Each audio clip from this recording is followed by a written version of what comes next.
우리는 지난 시간 기독교 신앙의 근간이 무엇인가를 살펴봤습니다. 구체적으로 말하면 기독교 신앙을 성립하는 근간이 무엇이며 기독교 신앙을 가능케 하는 근간이 무엇인가를 살펴봤습니다. 과연 그 근간은 무엇이었습니까? 보이는 게 다가 아니다. 보이는 것과 보이지 않는 세계관, 현실이 존재한다. 이것을 아는 것이 기독교 신앙을 성립하며 기독교 신앙을 가능하게 만드는 근간이라고 말씀을 드렸습니다. 조금만 더 구체적으로 말씀을 드리면 이런 내용이었죠. 보이는 세계와 보이지 않는 세계, 더 나아가서 실존하신 하나님, 비록 그분이 우리 눈에는 보이지 않지만 그리고 그분의 말씀이 내 삶의 진정한 현실로 삼을 때 우리는 기독교 신앙이 성립되고 더 나아가서 기독교 신앙이 가능할 수 있다라는 점을 우리가 살펴봤습니다. 지난 한 주간 어떠셨습니까? 보이는 게 전부로 알고 살지는 않으셨습니까? 보이지 않는 세계, 실존하시는 하나님과 그분의 말씀을 현실로 인정하며 과연 사셨습니까? 앞으로도 여러분의 인생이 항상 실존하시는 하나님 그리고 그분의 말씀을 나의 삶의 현실로 삼고 그렇게 살아갈 수 있는 여러분 모두가 되시기를 바랍니다. 오늘 본문도 똑같은 주제입니다. 기독교 신앙을 성립시키고 기독교 신앙을 가능하게 만드는 또 다른 근간이 무엇인가 라는 부분을 오늘 함께 살펴보려고 합니다. 우리가 지난주에도 살펴본 바와 마찬가지로 오늘 본문은 예수님께서 마귀에게 시험을 당하시고 그 시험을 이기시는 장면을 소개합니다. 세 가지 시험을 당하셨습니다. 첫 번째는 무엇이었을까요? 돌을 명하여 떡이 되게 하라 라는 시험이었습니다. 두 번째 시험은 무엇이었습니까? 모든 권위와 영광을 줄 테니까 내게 절하라 라는 시험이었고 세 번째 시험은 무엇이었습니까? 성전에서 뛰어내려라 줄 것이다 라는 시험이었습니다. 그리고 예수님께서는 그 세 가지 시험을 모두 예수님이 받으신 그 세 가지 시험을 생각하면서 조금 엉뚱한 질문을 하나 해보려고 합니다. 사실은 엉뚱하지만은 않습니다. 중요한 질문이기도 합니다. 먼저 이렇게 물어봅시다. 예수님이 돌을 떡으로 만들면 안 될까요? 예수님이 돌을 떡으로 만드시면 그건 죄가 될까요? 생각해 보십시오. 또 예수님께서 모든 권위와 영광을 가지게 되시면 과연 문제가 될까요? 또요. 예수님이 성전에서 뛰어내리시면 그것이 어떤 큰 잘못이 될까요? 이 세 가지 질문을 한번 해보셔야 합니다. 예수님은 죄가 없는 분이십니다. 그리고 예수님이 돌을 떡으로 만드시는 것은 결코 죄가 될 수 없습니다. 예수님이 성전 꼭대기에서 뛰어내리는 것 그 자체도 어떤 문제를 삼을 만한 내용은 아닙니다. 그런데도 불구하고 예수님께서는 그 마귀의 세 가지 제안을 거절하셨습니다. 그렇다면 예수님이 마귀의 그 제안을 거절하신 이유는 뭘까요? 이것이 오늘 본문을 이해하는 데 있어서 가장 중요한 질문입니다. 왜 예수님은 마귀의 그 제안을 과연 거절하셨을까? 여러분은 그 이유가 뭐라고 생각하십니까? 이런 이유 때문입니다. 만약에 예수님이 마귀가 제안하는 것들, 돌을 떡이 되게 하라. 내가 영광과 권위를 줄 테니 내게 절을 해라. 또는 성전에서 뛰어내려라. 천사가 보호하실 것이다. 이 제안을 따라간다면 예수님은 치명적인 잘못을 하게 되는 겁니다. 어떤 잘못을 하게 되냐면 마귀를 이 세상의 진정한 통치자로 인정하는 그런 잘못을 저지르게 되는 겁니다. 결국 예수님이 마귀의 그 제안을 거절하신 이유는 마귀는 통치자가 될 수 없기 때문이라는 그 근거 때문이라는 것입니다. 그렇다면 예수님은 마귀를 어떻게 이기시고 마귀를 어떻게 거절했습니까? 바로 말씀으로 모든 것들을 거절하셨습니다. 4절을 보시면 예수께서 대답하시되 기록된 바 사람이 떡으로만 살 것이 아니니라. 다른 본문에는 이것도 추가가 되어 있습니다. 뭐가 추가가 되어 있냐면 하나님 입에서 나오는 모든 말씀으로 살 것이다 라는 말이 추가가 됐습니다. 그리고 두 번째 시험을 당할 때에도 예수님은 말씀으로 거절하셨습니다. 뭐라고 거절했죠? 다만 주 너의 하나님만을 경배하고 섬겨야 한다 라는 말씀으로 거절하셨습니다. 세 번째는 무엇이었습니까? 주 너의 하나님을 뭐하지 말라? 시험하지 말라 라는 말씀으로 거절하셨습니다. 결국 예수님께서 마귀의 시험을 거절하실 때 말씀으로 거절을 하신 거예요. 그러니까 이 세 가지 구절에 또 공통점이 있어요. 첫째는 구약 성경의 말씀이다. 둘째는 이 세 가지 말씀이 모두 구약 성경 어디에 나오는 내용일까요? 어딜까요? 이사야서. 틀렸습니다. 네, 어디에 나오는 말씀들일까요? 모두 신명기에 나오는 말씀들입니다. 그리고 중요한 것은 이 세 구절 모두 어떤 구절이냐면 하나님이 통치자이시다 라는 것을 강조하는 구절이 바로 예수님이 인용하셨던 이 세 가지 구절의 공통점이라는 것입니다. 그러니까 결국 예수님이 받으시는 이 시험들, 마귀에게 받은 이 모든 시험의 핵심은 무엇이냐면 누가 통치자이냐의 싸움이 바로 예수님이 받으신 시험의 본질이라는 겁니다. 그리고 예수님은 그 시험에서 마귀에게 너는 통치자가 아니다 라고 선포한 것이고 오직 이 세상의 유일한 통치자는 하나님뿐이시다 라고 선언하는 내용이 바로 오늘 본문의 내용이라는 것입니다. 그렇습니다. 예수님이 마귀에게 시험을 이기시는 이 장면은 결국 이것을 말하는 거죠. 하나님만이 온 세상을 통치하시는 유일한 주권자이시다. 통치자이시다. 더 정확히 말하면 하나님은 보이는 세계와 보이지 않는 세계를 통치하시는 유일한 통치자이시다. 이것이 바로 예수님이 당하시고 이기신 이 시험이 우리에게 가르쳐 주시는 가장 중요한 내용이라는 겁니다. 됐습니다. 이제 여러분에게 묻습니다.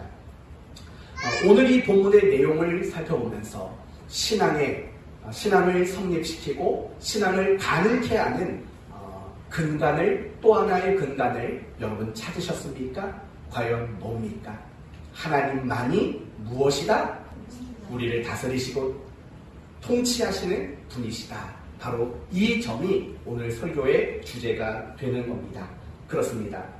하나님은 보이는 세계와 보이는 현실, 보이지 않는 세계와 보이지 않는 현실을 다스리시는 가장 유일한 통치자이십니다. 하나님이 통치자라는 사실을 인정할 때 비로소 신앙이라는 것은 성립될 수 있다라는 겁니다. 이것을 가장 잘 보여주는 본문이 여호수아 2장의 본문입니다. 여호수아 2장을 보면 여호수아가 2명의 정탐꾼을 여리고성으로 보내는 장면이 소개가 됩니다. 그래서 2명의 정탐꾼이 여리고성에 잠입했습니다. 그리고 그곳에서 누구를 만났냐면 그 여리고성에 살던 기생 라합이라는 여인을 만나게 됩니다. 그런데 그 여인을 만날 무렵에 여리고 왕에게 이스라엘의 정탐꾼이 잠입했다라는 그 소식이 전해집니다. 그런 첩보가 들려집니다. 그래서 여리고 왕이 그러면 그 정탐꾼을 잡아와서 죽여라 라고 명령을 내립니다. 그래서 군사들이 이 2명의 정탐꾼을 잡으려고 여기저기 수색하고 다닙니다. 그때 이들을 도와준 사람이 또 기생 라합인 겁니다. 그렇다면 여러분, 이 기생 라합이 이 2명의 정탐꾼을 도와준 이유는 뭘까요? 그들을 감추고 그들을 도망갈 수 있도록 길을 열어준 이유는 뭘까요? 그 기생 라합에게 신앙이라는 것이 성립되었기 때문입니다. 기생 라합이 신앙을 가지게 되었기 때문에 이스라엘의 정탐꾼을 숨겨주고 도망갈 수 있도록 도와주는 이런 일들을 하게 되었다라는 겁니다. 이제 중요한 이야기를 더 해봐야 합니다. 그러면 이 기생 라합이라는 여인은 어떻게 신앙을 가지게 되었을까라는 부분인 거죠. 결국 그에 대한 대답은 간단합니다. 기생 라합은 하나님이 애굽 땅에서 이스라엘을 위해서 행하신 일, 하나님이 홍해에서 이스라엘을 위해서 행하신 일, 더 나아가서 하나님이 광야에서 이스라엘 백성들을 위해서 행하신 그 일에 대한 소문을 들었기 때문입니다. 그래서 여호수아 2장 11절에는 이런 말이 나옵니다. 너희의 하나님 여호와는 위로는 하늘에서도 아래로는 땅에서도 하나님이시니라 라고 말을 합니다. 무슨 말이냐면 하나님은 하늘의 하나님이시며 땅의 하나님이시더라 라고 라합이 고백했다라는 말입니다. 여러분, 이 고백의 의미가 무엇일까요? 이런 고백입니다. 내가 알고 있는 다양한 신들이 있다. 그런데 그 신들은 어느 한 영역에 국한된 능력을 발휘하는 신들이다 라는 거죠. 무슨 말일까 하니 이런 겁니다. 여러분, 바알이라는 신은 무엇을 주관하는 신이었을까요? 어떤 농사, 이런 것이 풍요로움을 주관하는 신이 바알이라는 신이었죠. 그러면 아세라 신은 어떤 신이었을까요? 출산, 사람이나 짐승의 출산을 장려하는, 그것을 풍요롭게 하는 신으로 여겨지고 있었다는 겁니다. 이처럼 이 기생 라합이 알고 있었던 다양한 신들은 어느 하나의 주특기만을 가지고 있었다는 겁니다. 우리 문명준 안수 집사님, 주특기가 뭐였습니까? 군대 생활을 할 때. 네? 보급. 건빵 많이 드셨겠습니다. 네. 보급이랍니다. 보급병. 저는 그냥 일빵빵 소총병이었습니다. 우리 이태규 집사님, 군대 특기가 뭐였습니까? 네, 저와 똑같은. 사실은 저는 일빵빵이 아니라 90mm 무반동 소총입니다. 그게 뭔지 모르죠? 옛날에 그 왜 손오공과 저팔계 만화를 보면 저팔계가 이렇게 어깨 위에 들고 다니는 거 있었죠? 그렇게 생긴 화기를 90mm 무반동 소총이라고 합니다. 제가 방위를 나왔지만 그래도 그런 걸 했습니다. 엄청난 걸 했죠. 이처럼 주특기라는 게 있는 거예요. 주특기라는 거. 당시 많은 신들, 그 지역의 중동 지역의 신들은 각각 주특기만 있었어요. 그 영역 밖에서는 어떤 힘을 발휘하지는 못하는 거예요. 그런데 라합이 뭐라고 고백하냐면 하나님은 위로 하늘로도 하나님이고 아래로 땅에서도 하나님이시다 라고 고백을 해요. 무슨 말이냐면 하늘과 땅의 모든 걸 다스리고 통치하는 분이시더라 라는 것을 고백을 하고 있다는 거죠. 왜 그렇게 생각하겠어요? 하늘에서 만나와 매출하기를, 불기둥과 구름기둥을, 또 바다를 가르시는, 또 땅에서 반석에서 샘물이 나게 하시는 이런 모든 소문들을 보며 하나님이야말로 하늘과 땅의 모든 것들, 그것을 통치하는 통치자더라 라고 그것을 깨닫고 그것을 확신했을 때 기생 라합은 믿음이라는 것을, 신앙이라는 것을 가질 수 있게 되었다는 겁니다. 그러나 반대로 이 기생 라합과 함께 여리고 성에 살고 있었던 사람들 역시 하나님께 대한 소문을 들었습니다. 하나님이 애굽에서 홍해 바다 앞에서 광야에서 하셨던 그런 모든 소문을 들었습니다. 그러나 그들은 믿음이 생기지는 않았습니다. 신앙이라는 것을 갖지를 못했어요. 이유는 간단해요. 소문은 들었지만 그 소문을 들음을 통해서 하나님이 통치자라는 사실을 확신하지 않았고 그것을 인정하지 않았기 때문에 똑같은 소문을 들었음에도 불구하고 이 성의 사람들은 신앙이라는 것을 가질 수가 없게 되었다는 것입니다. 이것이 굉장히 중요한 겁니다. 내가 기독교 신앙을 가질 수 있는 그 근거는 결국 하나님이 모든 세계를 보이는 것과 보이지 않는 모든 세계를 통치하시는 분이시라는 이 확신과 고백이 없이는 절대로 기독교 신앙을 가질 수가 없게 되는 겁니다. 여러분, 우리도 마찬가지인 겁니다. 이 자리에 있는 우리 모두는 신앙이라는 것을 가지고 있습니다. 그렇다면 여러분이 신앙이라는 것을 가지게 된 이유가 뭡니까? 어떻게 여러분은 기독교 신앙을 가졌습니까? 그것 역시도 마찬가지인 거죠. 여러분이 하나님이 하늘과 땅의 유일한 통치자라는 것을 인정하고 고백했기 때문에 여러분은 지금 가지고 있는 그 신앙이 이루어질 수 있었다는 겁니다. 그래서 우리가 날마다 모일 때마다 함께 고백하는 신앙 고백이 뭡니까? 전능하사 천지를 만드신 하나님 아버지를 내가 믿사오며인 겁니다. 전능하사 천지를 만드신 하늘과 땅을 창조하시고 그것을 통치하시는 분이심을 내가 고백한 겁니다. 그리고 하늘과 땅의 모든 걸 통치하시는 그분이 누구라고 믿는 겁니까? 아버지시라고 믿고 인정하기 때문에 우리는 기독교 신앙이 성립될 수 있다는 것입니다. 사랑하는 성도 여러분, 이것이 아니고는 기독교 신앙은 절대로 성립할 수 없습니다. 하나님이 통치자시다. 하나님이 온 우주 만물, 천하 만물의 통치자시다. 이것을 인정하지 않는 한 절대로 우리는 진정한 신앙을 가질 수 없게 되는 겁니다. 더 나아가서 하나님이 통치자이시다라는 것을 인정하지 않으면 우리는 기독교 신앙을 살아갈 수 없게 되는 것입니다. 다시 말하면 하나님의 통치자시다라는 사실을 인정하고 고백하지 않으면 올바른 그리스도인의 삶을 살 수 없다라는 것입니다. 예를 들면 요셉이라는 사람을 생각해 봅시다. 요셉은 형들에게 미움을 받았습니다. 그리고 노예로 팔렸고 결국 보디발 장군의 집에 노예로 살기 시작했습니다. 그러나 그가 비록 노예라는 신분으로 전락했지만 속상하지만 괴롭지만 그는 신실함을 잃지 않았습니다. 노예로서 자기에게 주어진 그 역할에 그는 대단히 신실했습니다. 그러던 가운데 보디발 장군의 아내에게 성적인 유혹을 받게 됩니다. 그러나 그 유혹을 받음에도 불구하고 그는 신실함을, 하나님께 대한 신실함이나 주인인 보디발 장군에 대한 신실함이나 그 어떤 신실함도 흔들리지 않습니다. 결국 억울한 누명을 쓰고 그는 감옥에 갇히게 됩니다. 그러나 그 감옥 안에서도 요셉은 신실함을 잃지 않습니다. 그러던 끝에 그는 애굽의 국무총리가 되었습니다. 자신의 형들에게 복수할 수 있는 힘과 권세를 가진 사람이 된 것입니다.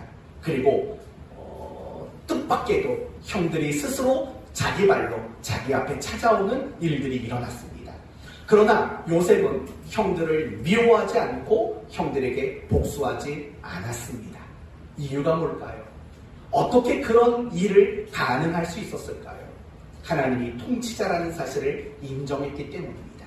그가 보디발 장군의 집에서도 신실했고 유혹을 받을 때도 신실했고 감옥에 갇혔을 때도 신실했고 형들에 대한 미움과 복수심마저 이겨낼 수 있는 신앙의 신실함을 발휘할 수 있었던 이유, 그것은 하나님이 통치자이시다라는 사실을 그가 분명히 확신했기 때문입니다. 그래서 창세기 50장 20절에 요셉의 유명한 구절이 나오죠. 뭐라고 말합니까? 당신들은 나를 해하려 하였으나 하나님은 그것을 무엇으로 바꾸사? 선으로 바꾸사 라고 고백을 하는 겁니다. 하나님께서 모든 것들을 합력해서 선을 이루셨다라고 고백을 하는 거죠. 여러분, 이 고백은 하나님이 불행을 행복으로 바꾸셨습니다 라는 그런 1차원적인 단순한 고백이 아니지요. 이 고백은 무엇입니까? 자신이 겪었던 모든 인생의 순간들을 하나님이 다스리시고 하나님이 통치하셨습니다라는 신앙 고백이라는 겁니다. 이처럼 하나님이 통치자시다, 하나님이 다스리신다라는 이 고백과 이 인정함이 있을 때 우리는 그리스도인다운 올바른 삶을 살게 된다는 거죠. 사도 바울도 한번 생각해 보십시오. 사도 바울은 이방인의 사도로 부르심을 받은 사람입니다. 그리고 끝까지 그는 한결같은 모습으로 이방인의 사도로서 충성된 모습을 나타냅니다.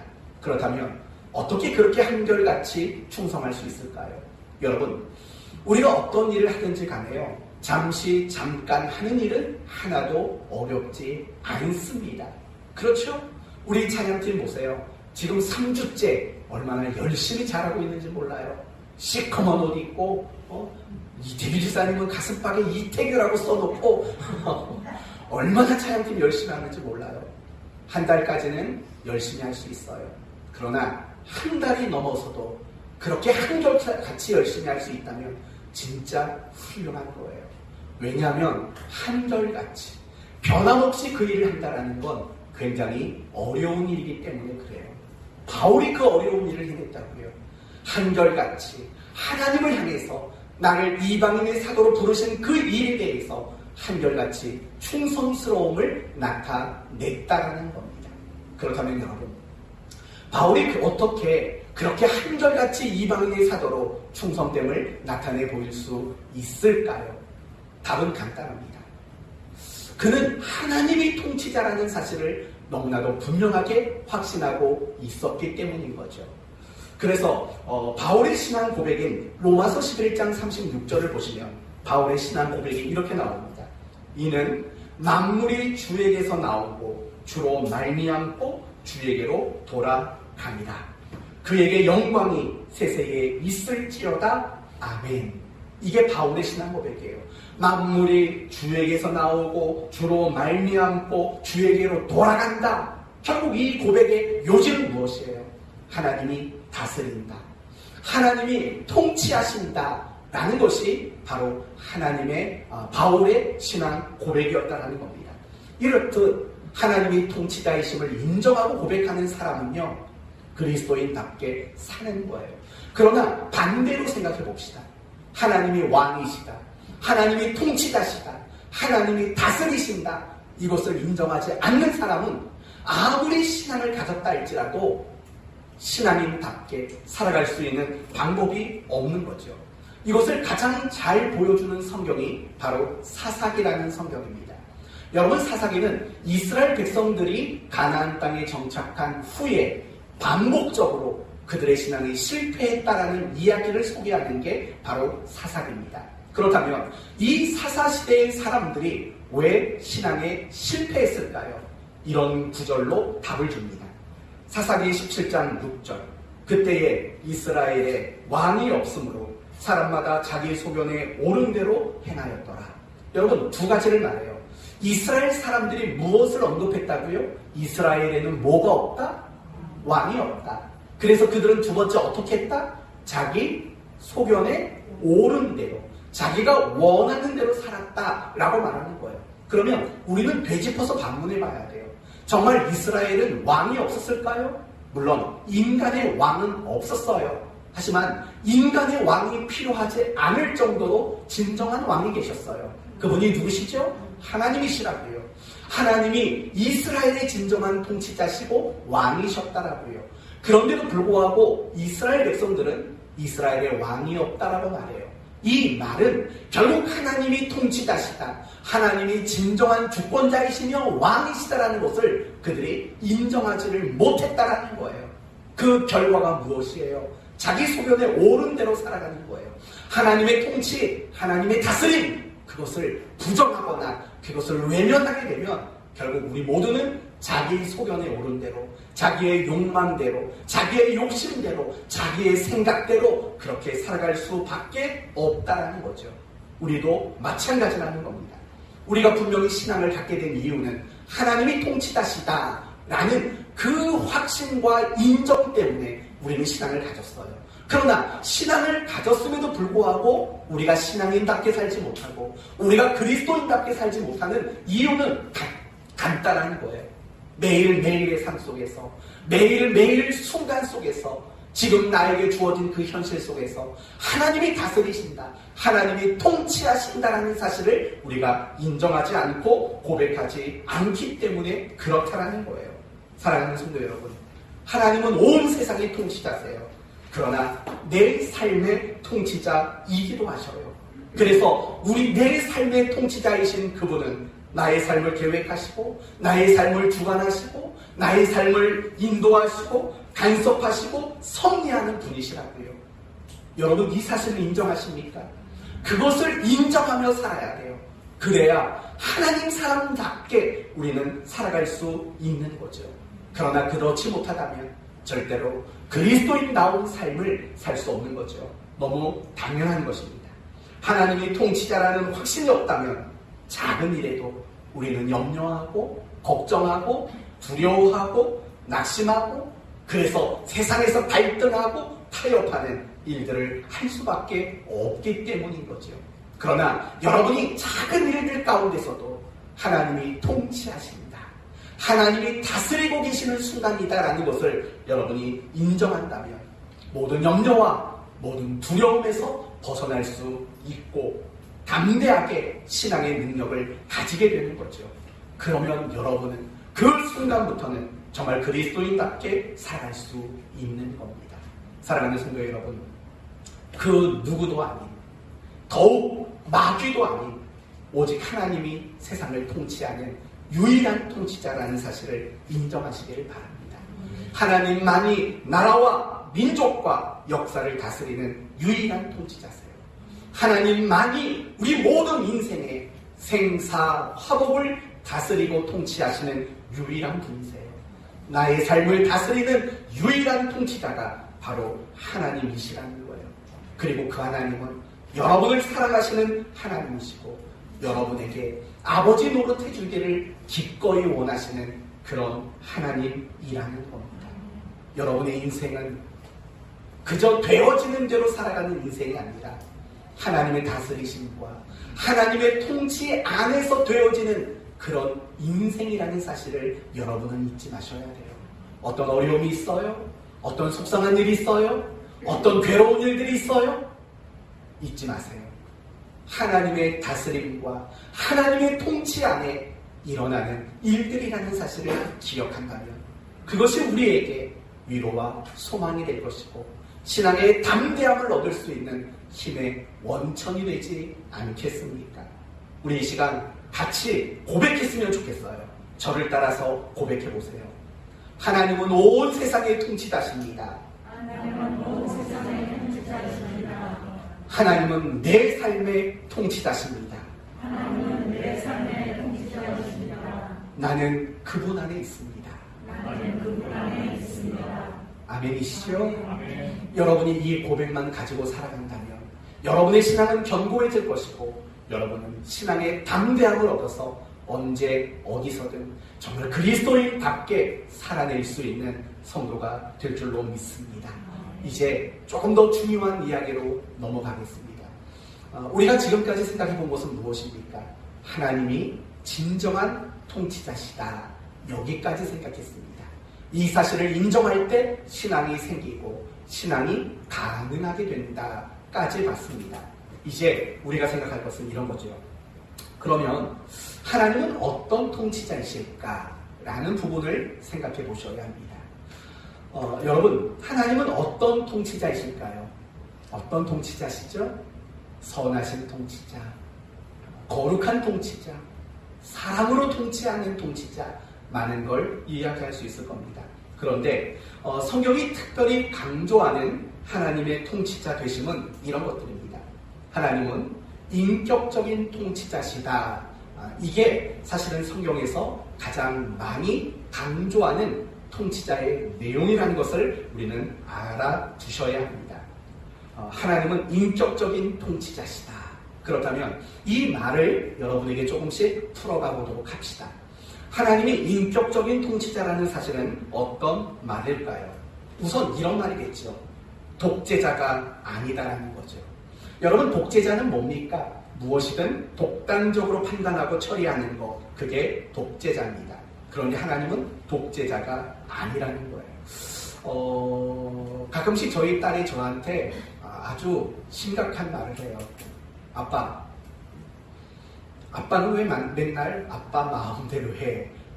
저한테 이런 말을 할 때면 마치 이렇게 들려요. 왜 아빠는 독재자야? 사실은 제가 그렇게 독재자는 아니거든요.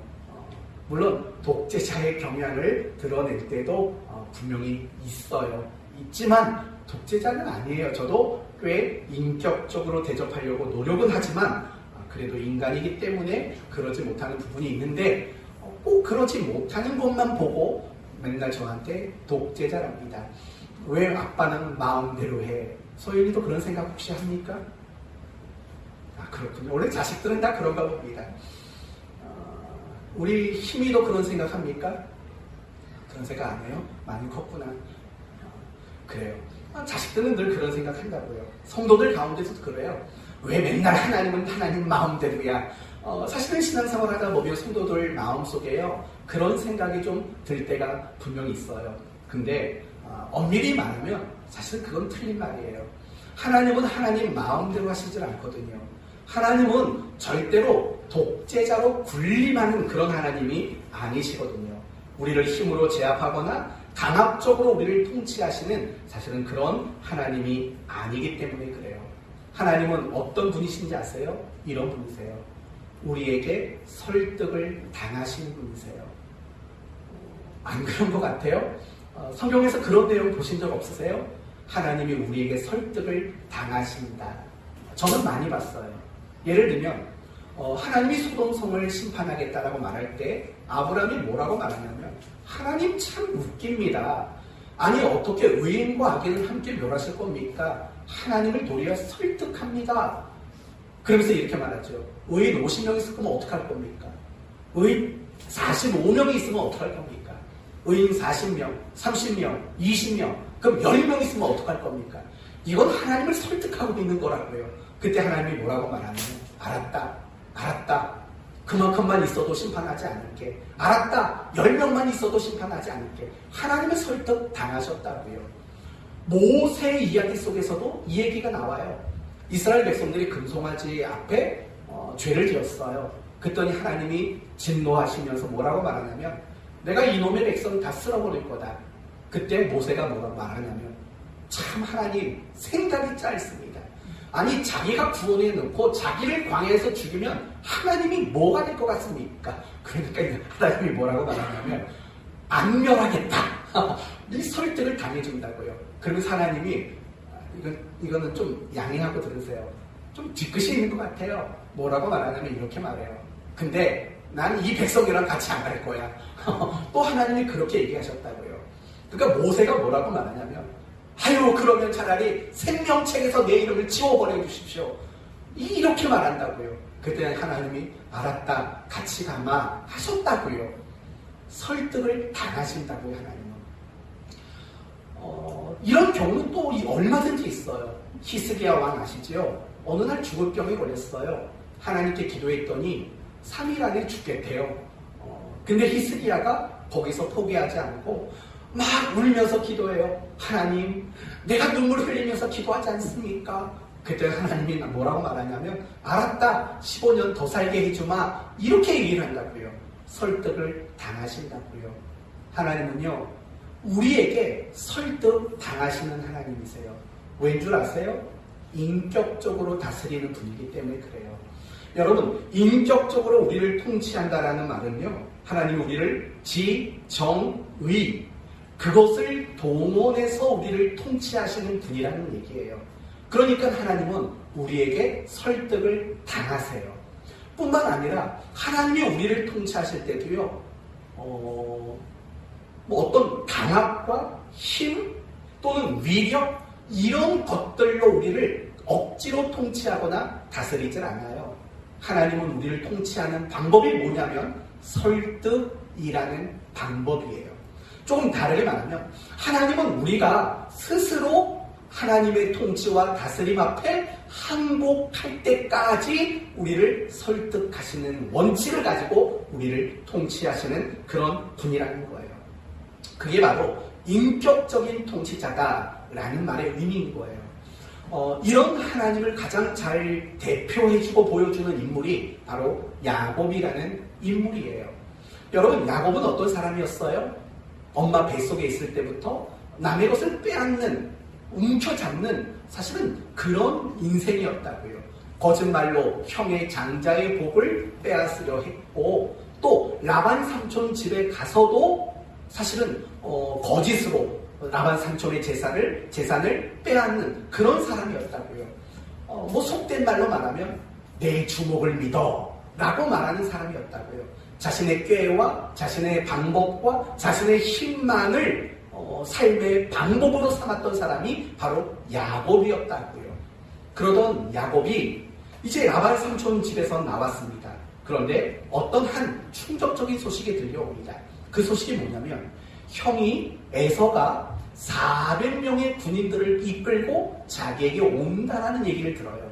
그러니까 대번에 겁을 먹죠. 날 죽이려고 한다 라고 생각을 하죠.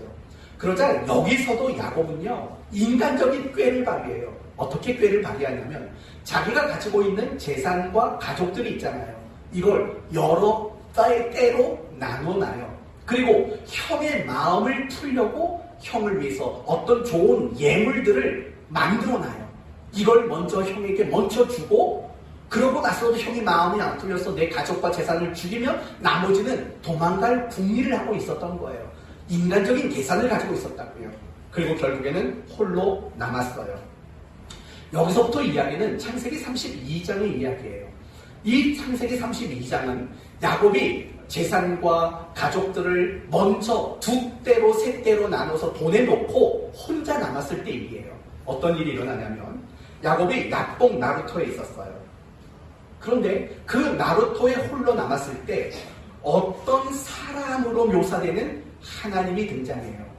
어떤 사람으로 묘사되는 하나님이 등장해서 야곱과 뭘 하지요? 씨름이라는 걸 해요. 씨름을 한다고요. 그런데 이 어떤 사람이 뭐라고 말하냐면 야곱에게 전설의 고향에 나올 법한 얘기를 해요. 날이 밝으려 하니 나로 속히 가게 하라. 뭐 해가 뜨면 안 되나 봐요.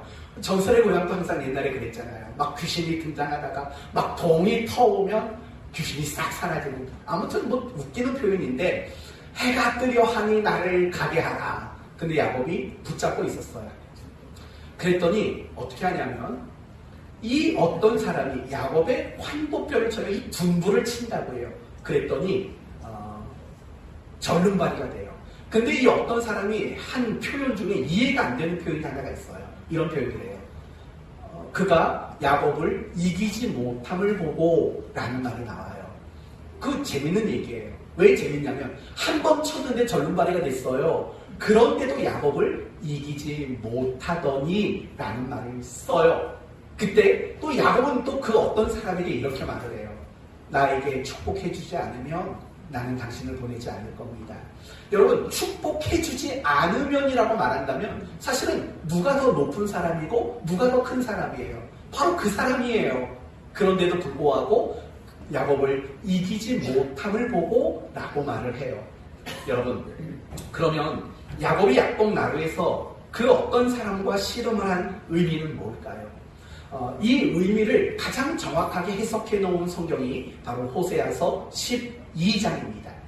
호세아서 12장을 보면 그 야복 나루터 사건을 뭐라고 의미를 해석을 하냐면 회개의 사건이었다라고 말을 해요. 다시 말하면 이렇게 해석을 하는 거예요. 야곱이 비로소 하나님의 다스림과 통치를 인정하고 항복하는 사건이었다. 이렇게 호세아 선지자는 해석을 해주고 있는 거예요. 무슨 말이냐면 이거예요.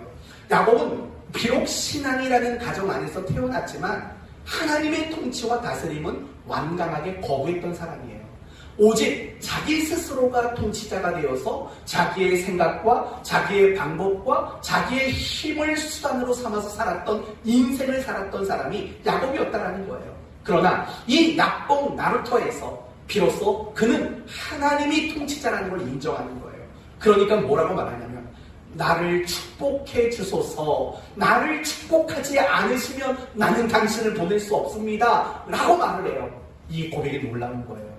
야곱이 이제 하나님을 통치자로 인정하고 있다는 거예요.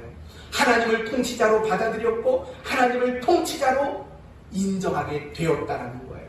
그런데 여러분 중요한 게 뭔지 아세요? 야곱이 이러기까지 하나님이 통치자라는 것을 인정하기까지 굉장히 오래 걸렸다는 거예요. 그리고 그 오랜 세월 동안 하나님은 단 한 번도 힘으로 그를 제압한 적이 없다는 거예요. 단 한 번도 어떤 위협과 공갈로 야곱에게 항복을 받아내지 않았다라는 거예요. 그를 끊임없이 설득하는 방법으로. 어떨 때는 위기를 통해 그를 설득하고, 어떨 때는 그 베델에서 내가 내게 복을 주겠다, 내가 너와 함께 하겠다라는 그 은혜로운 말로 그를 설득하는 거죠. 하나님은 스스로가 항복할 때까지 그렇게 우리를 설득하시는 하나님이라는 거예요. 가끔씩 성도들이 저에게 이런 말을 해요. 우리 성도 하나님이 확 그냥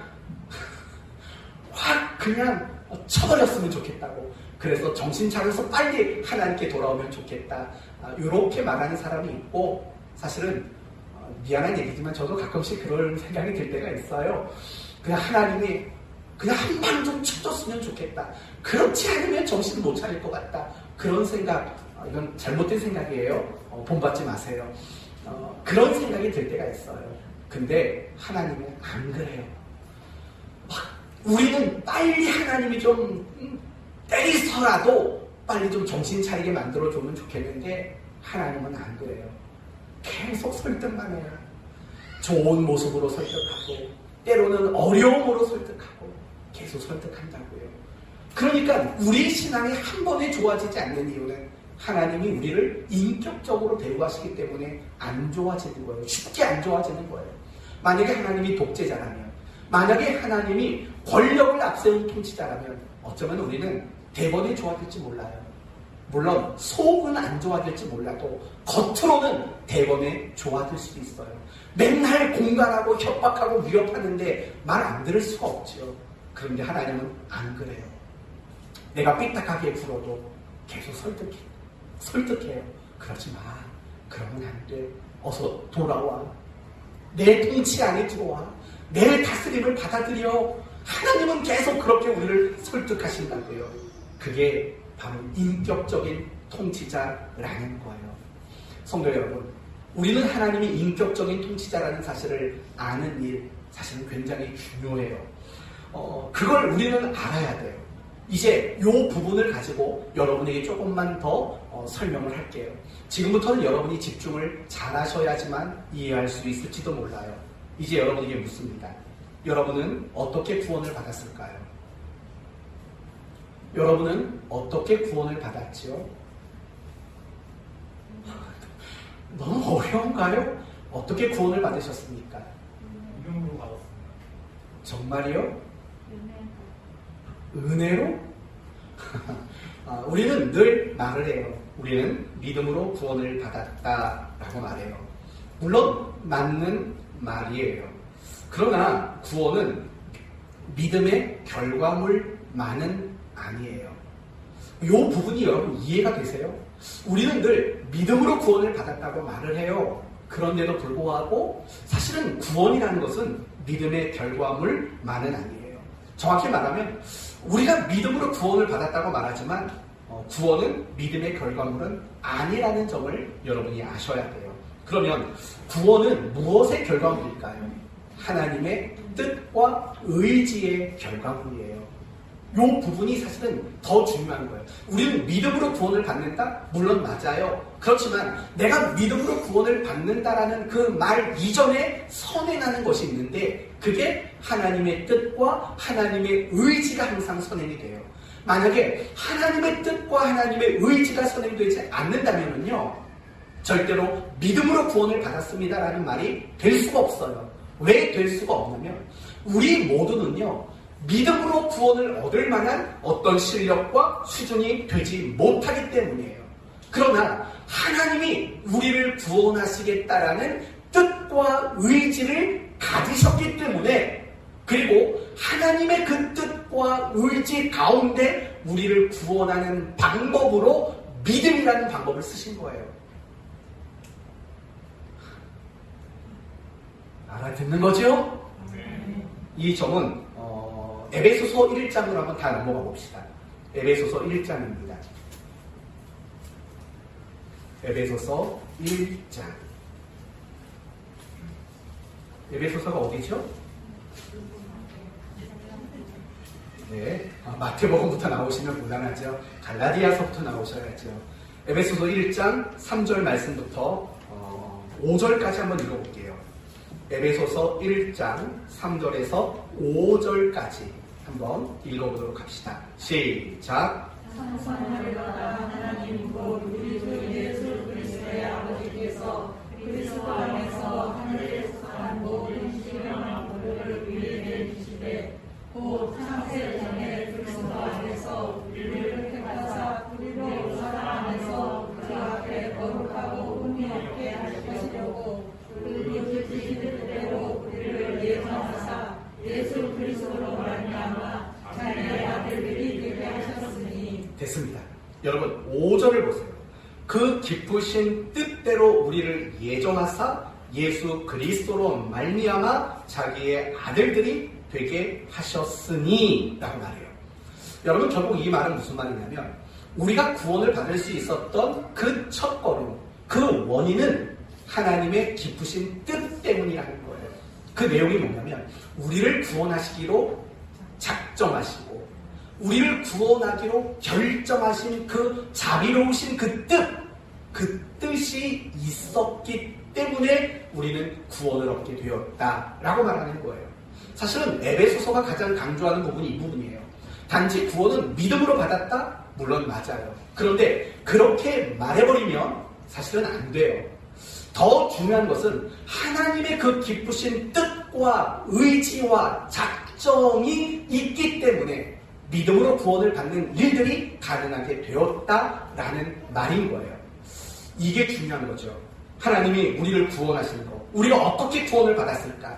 하나님의 기쁘신 뜻과 작정이 있어서 우리를 구원을 받은 거고 그 방법은 예수 그리스도를 믿음으로 라는 방법으로 우리는 그 구원이 우리에게 주어졌다. 이렇게 이해하는 것이 구원론에 있어서 가장 중요한 내용이라는 사실을 알아야 돼요. 우리는 늘 지금까지 구원론에 대한 이야기를 하면 예수 그리스도가 나의 죄를 위해 죽으시고 부활하시고 내가 그분을 믿게 되어서 구원을 받았다라고 이야기해요. 하지만 그것도 중요한 거예요. 그러나 이것과 비교할 수 없이 중요한 것은 하나님이 창세 전부터 우리를 예정하사 우리를 구원하시기로 작정하신 그 기쁘신 뜻이 있었기 때문이라는 이 전제가 사실은 훨씬 더 중요하다는 거예요. 그렇다면 그 하나님이 우리를 구원하신 이유가 뭘까요? 이 부분은 6절에 나옵니다. 에베소서 1장 6절 읽어봅시다. 시작. 이는 그가 사랑하시는 자 안에서 우리에게 얻어주시는가 그의 은혜의 영광을 상승하게 하려는 것이다. 이는 이라는 것은 그거죠. 그 기쁘신 뜻을 가지시고 예수 그리스도를 믿음으로 말미암아 구원을 얻게 하신 목적을 말하는 거예요. 뭐라고 말하냐면 사랑하시는 자 안에서 우리에게 거둬주시는 바 그 은혜의 영광을 그 다음이 중요해요. 뭐하게 한다? 찬송하게 하려 한다. 여기서 말하는 찬송이라는 건 단지 노래가 아니에요. 여기서 말하는 찬송은 무엇이냐면 결국 하나님께 자발적으로 항복하는 삶으로 영광 받으시겠다라는 말의 의미라는 거죠. 바로 이거예요. 하나님이 우리를 구원하신 이유는 우리로 하여금 자발적으로 기꺼이 하나님의 통치와 다스림을 받고 항복하게 만드시기 위해 우리를 구원하셨다는 거예요. 여러분, 우리가 구원받지 못했다면 우리는 하나님의 통치를 인정할 수 있을까요? 우리가 구원받지 못했다면 하나님의 통치를 받아들이고 그 통치 앞에 항복할 수 있을까요? 불가능한 일이에요. 하나님이 우리를 다스리시고 우리를 통치하신 목적은 결국 그거예요. 우리로 하여금 하나님의 통치 앞에, 다스림 앞에 항복하는 인생으로 살아가도록 만드시기 위해서 하나님은 우리를 구원하셨다는 거예요. 여러분, 하나님께서는 예수님을 하나님의 아들로 세우셨고 광야에서 시험받았어요. 그분이 하셨던 고백이 뭔지 아세요? 다시 누가복음으로 돌아오세요. 누가복음 4장 8절 찾으신 분이 먼저 한번 읽어보십시오. 누가복음 4장 8절. 예수께서 대답하여 이르시되 기록된 바 주를 너의 하나님께 경배하고 다만 그를 섬기라 하느니라. 무슨 말입니까? 주 너희 하나님께만 경배하고 다만 그를 섬기라. 다시 말하면 나는 하나님의 통치 앞에 나는 항복하는 것이 마땅하다 라고 고백하고 있다라는 거예요. 그렇습니다. 예수를 믿는다는 것, 구원을 받았다는 것, 그리고 신앙을 가지고 있다는 것, 더 나아가서 신앙생활을 하고 있다는 것, 그것은 하나님의 통치와 다스림을 내가 받아들이고 있다라는 의미가 담겨 있다는 거예요. 신앙이란 무엇입니까? 신앙이란 끊임없이 하나님의 다스림 앞에 항복하는 게 신앙입니다. 그러나 미안하지만 여러분이 하나님의 다스림 앞에 통치 앞에 항복하지 않는다면 여러분은 신앙생활을 하는 게 아닙니다.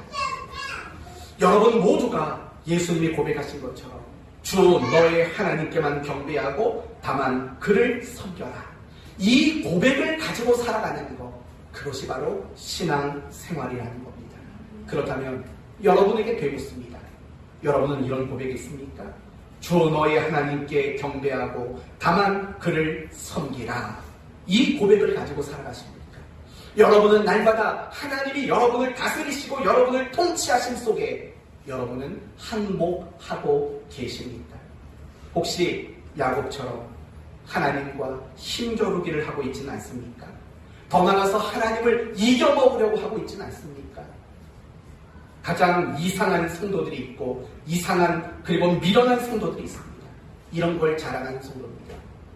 내가 하나님께 떼썼더니 하나님이 들어주시던데 마치 내가 하나님을 항복시킨 것처럼 여기는 신자, 미련한 신자인 거예요.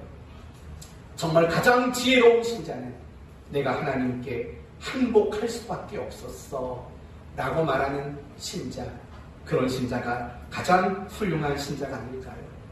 하나님은 날마다 우리에게 어떤 마음을 주세요.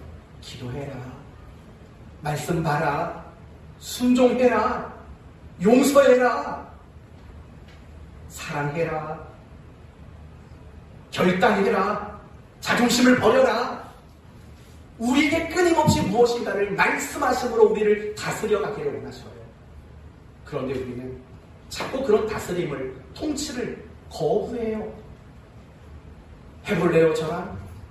이런 식으로 늘 하나님과 힘겨루기를 할 때가 사실은 너무나도 많이 있다는 거예요. 그건 올바른 신앙생활이 아니에요. 하나님이 여러분을 설득하기만 하니까 너무 만만하게 보이세요? 그러지 마셔야 돼요. 하나님이 여러분을 사랑으로 설득할 때 여러분은 하나님께 항복할 수 있는 그런 성도의 삶이 되셔야 돼요. 여러분 고민하셔야 돼요. 내가 하나님께 항복하지 않고 있는 게 뭔가? 내가 하나님 앞에 두 손 들지 않고 있는 게 뭔가? 우리는 고민해야 돼요. 왜냐하면 우리 안에는 하나님께 항복하지 않고 힘겨루기 하고 하나님을 이겨먹으려고 하는 일들이 너무 많기 때문에 그래요. 제 안에도 분명히 있다고요. 항복하지 않고 버팅기고 있는 것이 있다고요. 여러분의 삶 속에는 없을까요? 하나님의 그 인격적인 통치를 무시하고 늘 우리를 좋게 설득하시는 그 하나님을 무시하고 항복하지 않고 살아가는 것, 여러분의 삶 속에 없을까요? 이 한 주간 우리 모두에게 주어진 숙제입니다. 내가 항복하지 않고 있는 게 뭔가, 그리고 내가 항복하지 않고 있는 그 문제 앞에 이제는 항복할 수 있는 우리가 되셔야 돼요. 그게 가장 올바르고 가장 정당한 신앙 생활인 거죠. 물론 하나님께 항복하는 일은 결코 쉬운 일은 아니에요. 여러분이 하나님께 항복할 수 있는 두 가지 방법만 간단히 말씀을 드릴게요. 첫째, 기도하셔야 돼요. 뭐 해야 된다고요? 기도하셔야 돼요. 왜냐하면 기도는 참 오묘한 거기 때문에 그래요. 왜 기도가 오묘하다고 말하냐면 이런 거기 때문에 그래요. 기도는 하나님이 통치자라는 것을 배우는 훈련이기 때문에 그렇고, 하나님께 항복할 수 있는 훈련이 기도이기 때문에 그렇다라는 거예요. 조금만 더 설명해 볼까요? 우리는 기도를 하다 보면 하나님이 응답해 주실 때가 있고 응답을 안 해 주실 때가 있어요. 그렇죠? 항상 응답이 있는 건 아니에요. 응답이 없을 때도 분명히 있어요. 그걸 통해서 우리는 뭘 배울까요? 하나님이 결정권자구나. 하나님이 다스리고 하나님이 통치하는 분이구나 라는 걸 배워요. 그러나 반대로 만약에 내가 하나님께 기도한 모든 것들이 그대로 다 응답이 주어진다면 사실은 결정권자가 누가 되는 건가요? 내 자신이 되는 거죠. 내가 통치자가 되고 내가 권세자가 되는 거죠. 그러나 하나님은 우리 기도에 굉장히 많은 순간 응답을 해주지 않아요. 그걸 통해서 우리에게 하나님이 진정한 결정권자이시며 통치자라는 것을 우리에게 가르쳐 주시는 교육 과정이기 때문에 그래요. 그리고 기도하는 것은 이런 거예요. 때로는 하나님이 우리에게 응답을 거절하실 때가 있어요. 그렇죠? 우리의 응답을 거절하실 때가 있죠. 그때 우리가 배우는 게 뭐냐면 알았어요. 안 주실 거면 이제 그만할게요. 라는 걸 배운다고요. 바울의 이야기를 한번 생각해봐요. 바울에게 어떤 질병이 있었죠. 그래서 하나님께 몇 번 간절히 기도했을까요? 3번이나 간절히 기도했다고요. 근데 하나님이 거절하셨어요. 됐어. 그러자 바울은 예, 알겠습니다 하고 더 이상 그 문제, 질병을 가지고 하나님께 기도하지 않았다고요. 뭘 배운 걸까요? 하나님이 거절이라는 걸 주셨을 때 그 거절에 항복하는 방법을 기도를 통해 배우는 거라고요. 여러분, 기도는 바로 그런 거예요. 하나님의 통치와 하나님의 항복을 배우는 훈련과 교육 과정. 이게 기도예요. 이런 기도가 바로 기도의 가장 큰 가치가 있는 거라고요. 그런데 우리는 너무 수준 낮게만 생각해요. 기도하면 응답 받는다. 우리는 여기에만 몰두하고 살아간다고요. 기도는 단지 응답을 받느냐 못 받느냐의 수준에 머무르는 게 아니라고요. 기도는 하나님의 통치를 배우는 거예요. 기도는 하나님의 거절, 그 통치에 항복하는 것을 배우는 것, 그게 기도라고요. 사랑하는 성도 여러분, 우리는 종종 어떤 사람을 보면 저 사람은 기도하는 사람이야 라고 말을 한다고요. 과연 그 말이 맞는 말일까요? 기도를 많이 하면 그 사람이 기도하는 사람일까요? 아니에요. 기도를 많이 하고 적게 하고의 문제가 아니에요. 정말 기도하는 사람은 어떤 사람이냐면 하나님의 통치를 인정하고 하나님의 통치를 항복할 줄 아는 사람이 진짜 기도하는 사람이라고요. 저는 우리 사랑하는 교회 성도들이 이런 의미로 기도하는 사람이 됐으면 좋겠어요. 나 기도 10시간에 자랑하지 마세요. 기도 10시간 하면서도 하나님의 통치에 항복하지 않는다면 결코 그 사람은 기도하는 사람 아니라고요. 하나님의 통치에 항복할 수 있는 사람, 그 사람이 비록 하루에 30분밖에 기도하지 않아도 그 사람이 진짜 기도하는 사람이라고요. 우리 기도는 그런 일들을 위해 쓰셔야 돼요. 하나님, 이번 달 20만 원 부족해요. 채워주세요. 물론 괜찮아요. 그런 기도해도 돼요. 하지만 그런 기도는 안 해도 괜찮아요. 해도 괜찮지만 안 해도 괜찮아요. 여러분의 삶을 책임지겠다고, 여러분의 삶의 통치자가 되겠다고 하신 그분이 여러분의 삶이 부족한 20만 원 안 채워주겠냐고요. 안 구한다고 안 채워주시겠냐고요. 여러분의 기도는 항복을 위해 기도하셔야 돼요. 하나님, 내가 오늘 이 말씀을 읽고 묵상했는데 도무지 내가 이 말씀대로 못 살겠습니다. 항복하게 해주십시오. 이 말씀대로 살게 해주십시오. 사실은 이런 걸 놓고 기도해야죠. 너무 엉뚱한 것을 가지고 너무 많이 기도의 시간을 쓰지 않았으면 좋겠습니다. 사랑하는 성도 여러분, 내일부터 우리 사랑하는 교회는 물론 우리 교회만이 아니라 우리 한 대한민국 수도권에 있는 모든 교회는 4단계로 격상이 됩니다. 그리고 비대면 예배를 드리게 됩니다. 저는 너무 속상해요. 우리 교회 성도들이 정말 예배를 참여하면서 거의 한두 사람 말고는 모든 분들이 나와서 지금 예배를 열심히 드리고 있거든요. 그런데 또 2주간 온라인 예배를 드리게 된다는 게 사실은 굉장히 속상하고 마음이 너무 많이 아파요. 어제 그래서 임승철 목사님한테 카톡 보냈어요. 목사님, 마음이 너무 괴롭습니다. 그랬더니 목사님이 힘내세요. 기도하겠습니다. 그렇게 위로를 해주시는데 얼마나 고마웠는지 몰라요. 그래서 제가 계속 고민했어요. 그럼 어떻게 할 건가? 그냥 이대로 방치할 것인가? 물론 우리 교회 비대면 예배로 드릴 거예요. 정말 예배에 필요한 인원들, 어쩔 수 없는 인원들을 제외하고는 온라인 예배로 드릴 거예요. 그런데 이런 일을 할 거예요. 새벽에도 온라인 예배를 시작할 거예요. 딱 2주만 새벽 예배를 온라인 예배도 할 거예요. 물론 현장에서 몇몇 분들은 예배를 드릴 거예요. 그러나 온라인 예배를 할 거예요. 사실 우리 교회는 새벽 예배가 아닌 거 아시죠? 아침 예배죠. 6시에 하니까. 제가 여러분에게 권면하고 부탁하고 싶은 건 집에서라도 아침 6시에 새벽 예배를 같이 드려주셨으면 좋겠어요. 여러분 저에게 신청하세요. 저 2주 동안 다 지킬지 안 지킬지는 모르지만 온라인으로 새벽에 함께 하겠습니다. 분주하시면 틀어 놓고라도 일하면서라도 들으세요. 내가 한번 그거 해보겠습니다 하시는 마음에 결심이 있는 분들은 저에게 꼭 말씀해 주세요. 그럼 제가 단톡방을 만들어서 새벽에 그분들에게 온라인 링크 주소를 올려드릴 테니까 그렇게 한번 여러분 동참해 봤으면 좋겠어요. 기도하지 않으면요 하나님의 통치에 절대로 항복할 수 없게 돼요. 두 번째 방법은요, 하나님의 사랑을 여러분이 확신하는 것 말고는 방법이 없어요.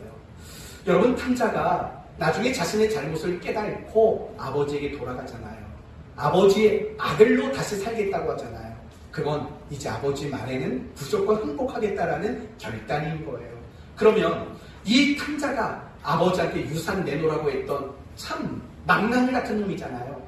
그런데도 불구하고 그렇게 아버지의 뜻대로 살겠다고 항복할 수 있었던 이유가 뭘까요? 아버지의 사랑. 아버지는 그래도 나를 변함없이 사랑한다는 그 사람을 확신했기 때문입니다. 우리도 마찬가지예요. 우리도 하나님 앞에 죄인이라고 항복했어요. 어떻게 항복할 수 있었죠? 하나님이 독생자까지 죽이시면서 날 사랑하셨다는 것을 확신하셨기 때문에 우리도 하나님 앞에 내가 죄인이라고 항복할 수 있었던 거예요. 마찬가지예요. 매일매일의 삶 속에서 하나님의 통치와 다스림에 항복할 수 있는 힘은 하나님이 나를 사랑하신다 라는 것을 깨닫고 확신할 때 가능한 일이라는 거예요. 하나님의 사랑을 깨닫지 못하면 우리는 항복이 될 수가 없어요. 하나님의 사랑은 어떻게 깨달을까요? 제일 힘들었어요. 제가 설교 준비하면서 도대체 우리 성도들한테 하나님의 사랑을 깨닫게 하는 방법이 뭘까? 답이 안 나와서 너무 고민을 많이 했어요. 근데 딱 2가지는 찾았어요. 첫째, 성경을 보세요. 성경을 읽다 보면 하나님이 여러분을 사랑한다는 걸 깨닫게 돼요. 또 하나, 여러분의 삶을 묵상하세요. 여러분에게 일어나는 모든 순간순간들을 하나님이라는 주제를 가지고 묵상해 보세요.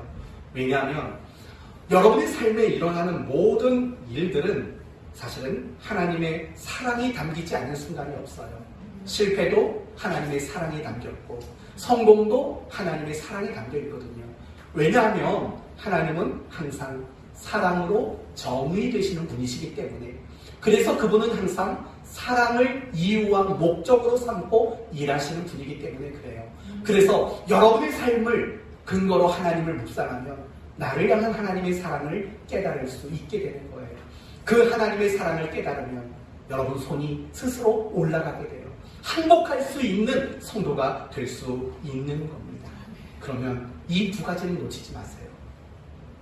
기도하는 것과 말씀과 삶을 묵상으로 하나님의 사랑을 깨달아가는 일, 이것만 잘하시면 여러분이 하나님의 통치 앞에 항복하는 성도가 될 줄로 믿습니다. 이제 오늘 말씀을 마치겠습니다. 어차피 다음 주, 그 다음 주 교회에 안 나오실 거잖아요. 그래서 오늘은 조금 길게 한 거니까 양해해 주십시오. 말씀을 마칠게요. 신앙이란 하나님이 온 세상의 통치자라는 사실과 그 통치 앞에 항복하는 것, 그것이 바로 신앙이라는 겁니다. 그러므로 우리 모두는 인격적인 통치자이신 하나님 안에 살아감을 위로와 힘으로 삼고 기도와 사랑을 깨달음으로 날마다 항복하는 인생을 살아가셔야 돼요. 예수님이 고백하신 것처럼 다만 주 너희 하나님께 경배하고 다만 그를 섬기라는 이 고백을 가지고 하루하루를 살아가셔야 돼요. 항복하셔야 돼요. 그럴 때 여러분의 인생이야말로 가장 복되고 행복한 인생이 될 줄로 믿습니다. 신앙은 끊임없이 하나님께 항복하는 겁니다. 신앙은 끊임없이 하나님의 통치 앞에 두 손 들어 항복하는 것, 그게 신앙입니다. 이런 삶을 살아가기를 예수님의 이름으로 축원드립니다. 아멘. 이 시간 함께 기도하기를 원합니다.